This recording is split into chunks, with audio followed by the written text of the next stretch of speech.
Mason. It was a dark and rainy day in February when I was hit by a small red pickup. February 15th, I was told I flew 15 feet before landing smack on my head. Apparently the driver was drunk and didn't see me crossing. I don't remember that day at all. 4 weeks I slept in a coma that many feared I would never come out of. I was placed in a ward of children and teens with major bodily harm or disease. My roommate was a boy named Mason. I never did find out his last name. For the time in which I slept, he found out bits and pieces of me from my various visitors. My favorite color, what music I liked, and other random things. The day I woke up, I was showered with love and attention from my family, and it took me almost an hour to realize the presence of the boy laying in the bed beside me. He flashed me a lopsided grin and quietly went back to the book he was reading. Eventually, I was left in peace, and after about 20 minutes of mental debate, I spoke up and asked him his name.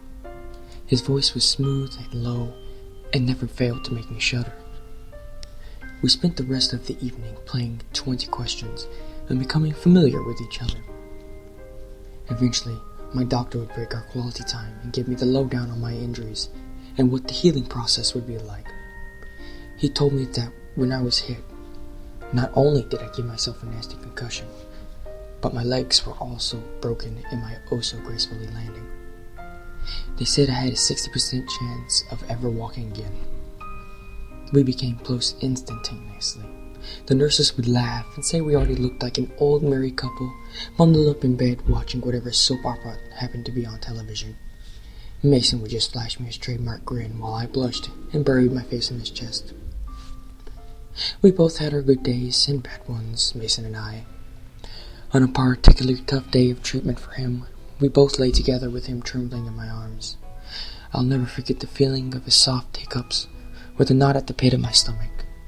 I finally got up my courage and asked him the million-dollar question. He had Hodgkin's disease. I don't think either of us slept at night. While my legs were transitioned from casts to braces, Mason's chemotherapy began. However, without fail, when I came back frustrated or in tears over a difficult session of therapy, he'd be there to comfort me with soothing words and reruns of I Love Lucy. Over the weeks, the chemo began to take its toll. His brown curls thinned to almost nothing, dark circles took permanent residence under his eyes, and his skin turned as pale as snow. As my legs grew stronger, the day I was released no longer seems like something to look forward to. The day we decided to shave his hair was the day I broke down.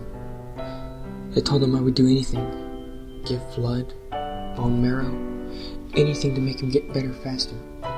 But he just shot me a smile that instantly made me melt and wipe my tears away. 60%. Mason had a 60% chance of beating his demons. Same as me. On May 12th, I was officially released from room 104. I would walk with a limp most likely for the rest of my life. Every other day, I would visit Mason. Each time I would leave, we would take a picture together.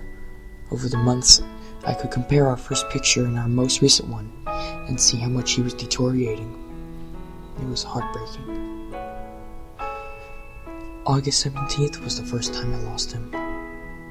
Overnight, a high fever had broken out and his heart stopped for 4.5 minutes. Those were the worst minutes of my life. I sat outside his room in an uncomfortable plastic chair, watching the nurses I knew all too well scrambling back and forth attempting to save his fragile life. I didn't leave his side until he squeezed my hand, winked, and told me to go home and take a shower. After that, I vowed I would never let him leave me alone again. I guess the odds were in Mason's favor, for by the time Thanksgiving came around, he was almost a skeleton. But I didn't care. He confided me in that night, accepting the fact that his time was almost up and promising to wait for me on the other side. I begged him not to go, but he just lightly shook his head and rubbed soft circles into my back. He wasn't going to survive to see Christmas. That was 2 months ago. No longer being able to bear it to see him hooked up to all sorts of machines, we decided to steal away into the night together. I bundled him up, and we drove away in my mother's car until we arrived at an old cabin my family would stay during the holidays. Mason and I couldn't be happier. I don't care that I'm on the news every night, or that every cop in the country is looking for me. All I care about is being with Mason forever. Even if his flesh is crawling with maggots and beginning to peel off his bones. Even if the smell of his rotting cadaver never fades from my skin. His lips are still warm at night, and he often whispers sweet secrets into my ears before we sleep. No one, not the police, doctors, or anyone else can ever separate us. I'm ready for them when they come. I made sure to bring the sharpest scalpel I could find when we left the hospital. But until then, I'll lay in Mason's arms, or at least what I think were once his strong appendages, and we'll talk all night until he takes me away. We'll be together forever.